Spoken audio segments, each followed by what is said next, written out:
Ciaran and Scott, you were South West Boxing Media and Association Bricks and Streetwear. Delighted to be joined with Mr. John Hedges. And John, before you say anything, mate, yes, I have the T-shirt on. Looking smart. It's looking good. John, he's such a flirt, mate. It's unbelievable. He does it all the time. How are things, John? Anyway, you all good? Yeah, all well. Just basically back in the gym now. Just had a good session today. Jimmy Tibbs and Daniel and Johnny. It's been good. Like, to be fair, I can't grumble. Since my last performance, had a good result. It kind of put a couple of the deltas straight, sort of thing. Showed a bit more what I'm about. And yeah, we move on. Should have a new fight date very soon. Looking about June time. Oh, wicked, mate. That was sort of my next question. Was did you have much of a break? Post fight, or was it just a couple of sneaky beers and then straight back in the gym? I'll tell you the truth, it was my birthday the day after, so I had my birthday, enjoyed that, and then the day after that I was back in the gym. I'd done one session, just felt a bit fat. I just felt a bit like all sluggish. It was only 2 days after, but I got back in then, and then literally Jimmy was having a go at me. He was like, mate, go and have a week off. So I had 5 days and I was back in the gym. Your last opponent, John, was obviously, he was a journeyman, and he came to try and last rather than, trade with you, mate. Can it sometimes be harder than facing an opponent trying to win? I mean, considering there's less openings, less opportunities because he's not really throwing much at you. Can it sometimes be more difficult to fight, mate? Yeah, so when that opponent got put in there, obviously I would never turn that down. He didn't have the best of records. He had a bit, like, it was a fight I should be able to win with a day's notice and 10 hours notice. Do you know what I mean? It should have been that sort of fight. But when they come and have a go, it's a bit easier to stop them.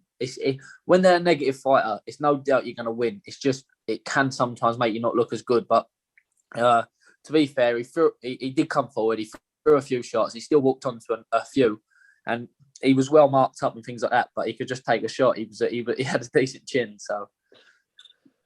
I mean, considering how tough your actual debut was as well, John, as we've spoken about in the past, mate, looking at it in hindsight, was this a fight where you thought maybe your debut should have been like? Yeah, definitely. Probably, if I look here now, my debut should have been probably 8 fights down the line. Like, that sort of opponent who had boxed like a former Olympian and things like this. They had boxed good fighters and won a couple of rounds against good fighters like that. It probably weren't what I should have had on my debut, but in all fairness, it's not an ideal world, and it's probably put me in the better stead anyway, because coming into that venue, knowing I was fighting that fella, I had no fear. Do you know what I mean? He was an orthodox. It was what I wanted. It was like a dream come true. So I've kind of got a southpaw out the way with, for one, and I've got a decent fighter out the way with as well. He was a good fighter, Jan Arden. So yeah, fair play, mate. I mean, you dominated the last opponent, John. You didn't take a single shot, pretty much. You got another 4 rounds under your belt. I mean, is that the most important thing at this stage in your career now, with those sort of fights? Yeah, like, I'm not in a rush to knock people out because I know I'm going to get my man strength anyway. I'd rather probably, I would definitely be 10-0 and have like a good 40, 50 rounds below my belt, because when you start stepping up into 8, 10 rounders, you need to know you're able to do the rounds. And it's a bit of a fear when you're knocking opponents out. Obviously, I want to knock them out. That's not a thing what you don't get paid for overtime. But if it don't come, it's not the end of the world for me, because I'm getting the experience. I'm so young that to get 4 rounds in, I've had 8 rounds as a pro now. It's a big thing for me. Like, 8 rounds under the belt, ready for the next one, and that's the main thing. I've got a lot of experience, and I'm getting ring time in. But you can't buy that. Is it always a pressure, John, to sort of, try and look good and impress me? Because, I mean, even winning performances, sometimes you'll always get some who criticise and pick holes in things, mate? Yeah, definitely. Like, in the amateurs, it weren't the case. Like, amateurs was, it don't matter how you win the fight, get your hand raised and you're through to the next round. Do you know what I mean? You're through to the next day. So it wasn't as big then. So I was used to boxing a bit shitty one day, and then the next day boxing unreal, and then the next day might not be as good because it didn't really. As long as I got my hand raised, that was the main thing. But as a pro, it's definitely about your performance. It's a big thing. You don't just want to win a fight. You want to win it.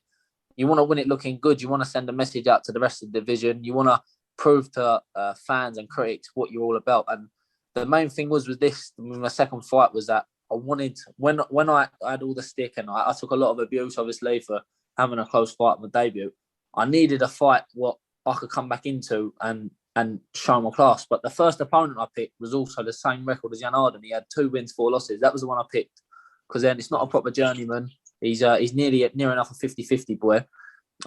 He couldn't come, so literally I announced one fighter, and then the next day I had another fighter. So I weren't looking for an easy option. I got a good opponent, so I got to thank management for that, and it suited me down to a T. But it was just this fight here was just getting the win, looking good, getting back to myself, and knocking all the negativity from what I had from my first fight out the way. And just like now, it's gave me a fresh start. I look at myself like that. That is what I'm about. That more on that performance. Do you know what I mean? Yeah, I mean, there'll always be sort of, keyboard warriors, as we say, But what about yourself, John? Do you read many comments over social media, or is it just one of those things you let it go over your head, mate?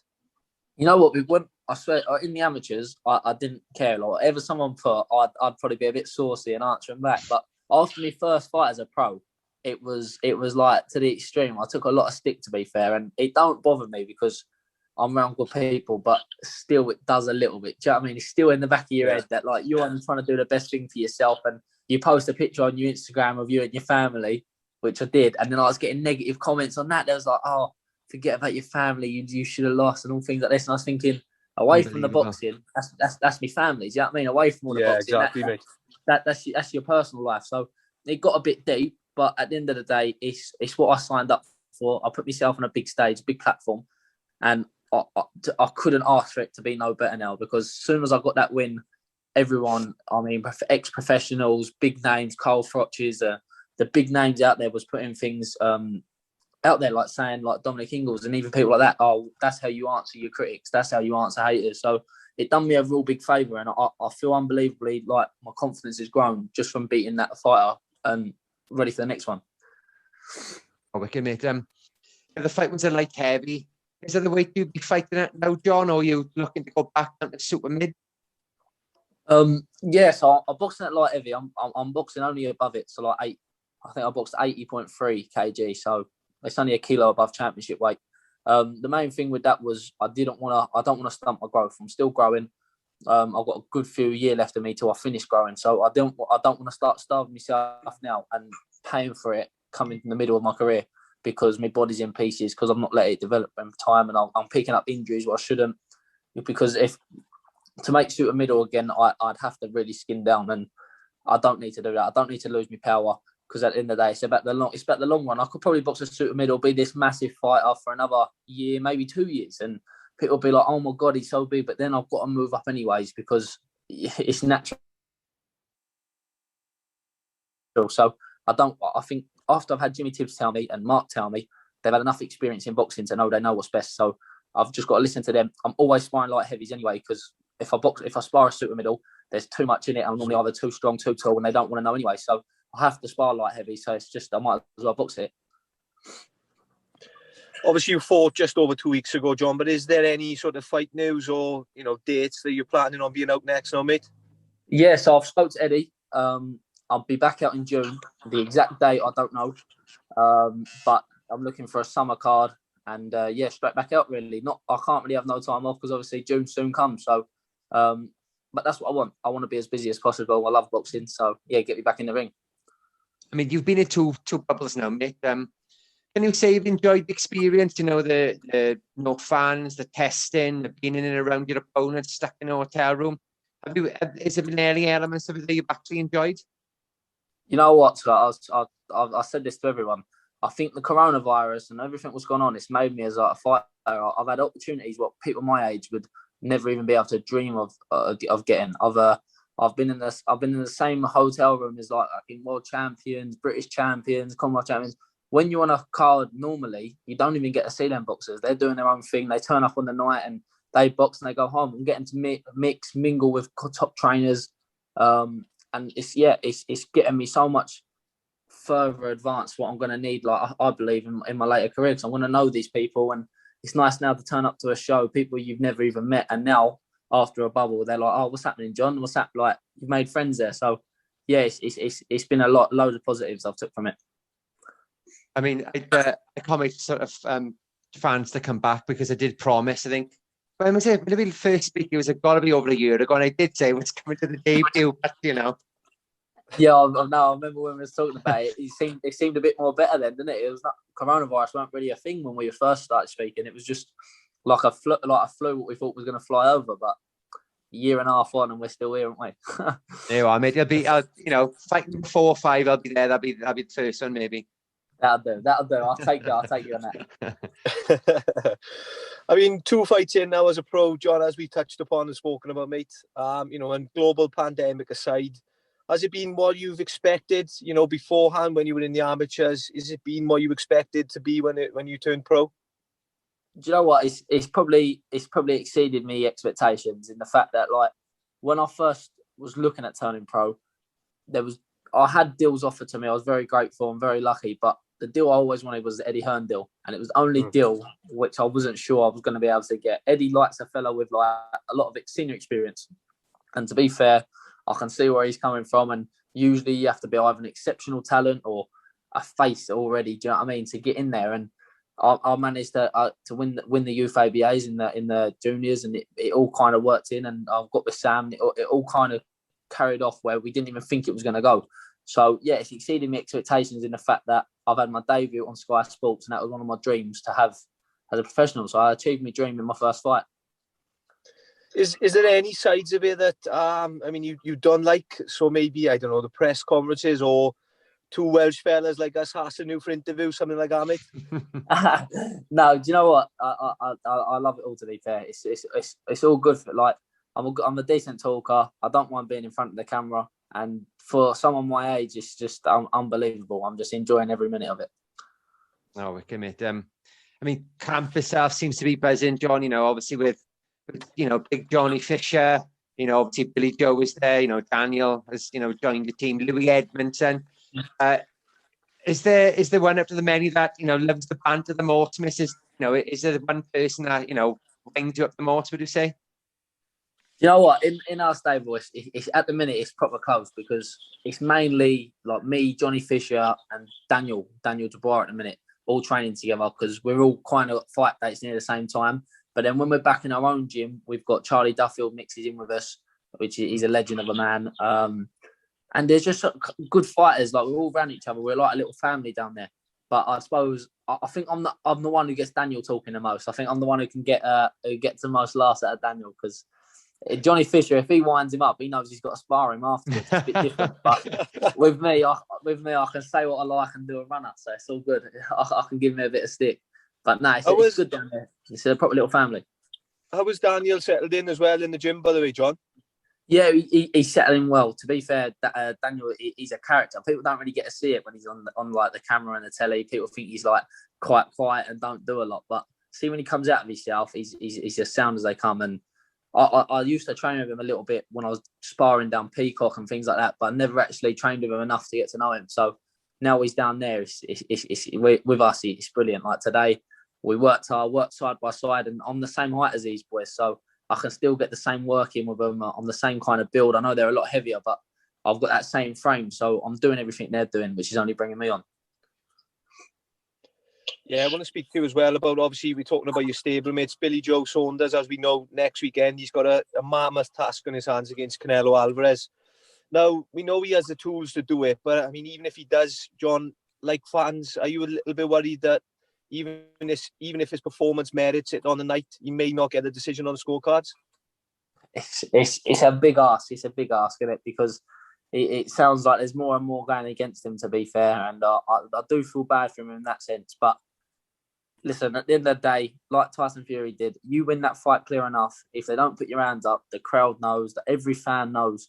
And Tyson got the draw, and everybody knew Tyson won. Do you know what I mean? So I know it's not on the day, and it's not what no one wants to hear. But listen, you go in there, switched on, and win the fight.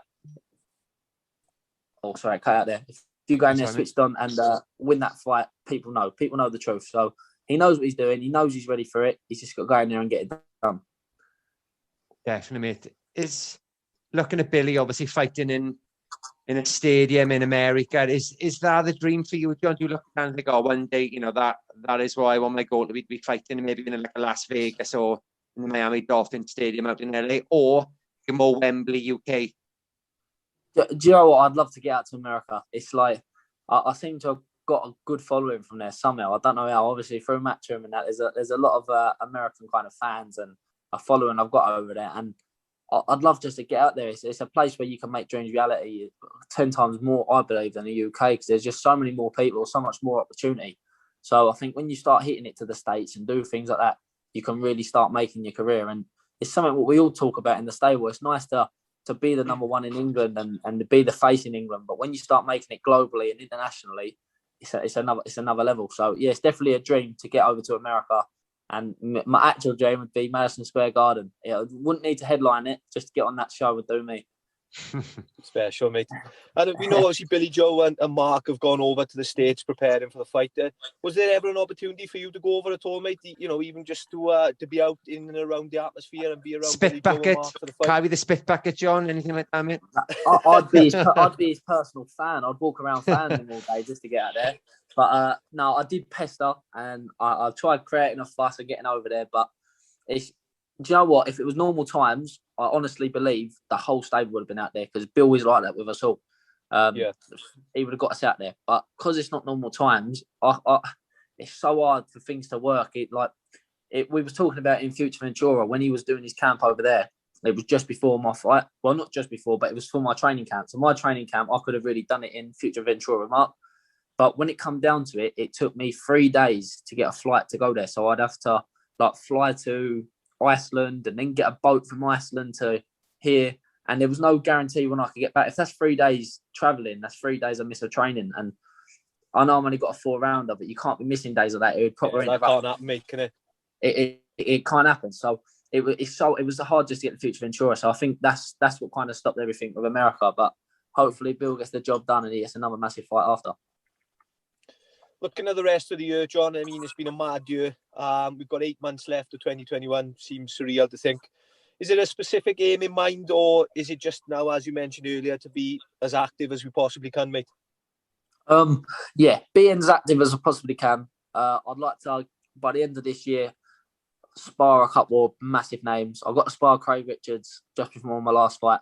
And he's obviously fighting for a world title now. But I'd like to go about, I've already said to my coaches, and spar everyone in the light heavies. I'm not on about beating them, not on about doing things like that, but to share the ring with the likes of Lyndon Arthur's, your Yards and your Callum Johnson's, I can only develop. So it'd be nice to finish this year thinking I've sparred all these lads and I've had a taste of what they're all about.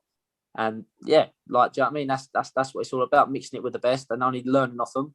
And listen, when it's my time, they'll be rich with a couple of M's in the bank account, hopefully. So. Well, John, we'll leave you go and enjoy the rest of this evening, mate. Thanks so much again for giving us, so many minutes of your time, and we'll have to catch up again soon, mate. More than welcome, boys. Thank you for having me on here. Thank you. See you later. Nice, John. Catch you in a bit, buddy. Take care, mate. Bye. See you later.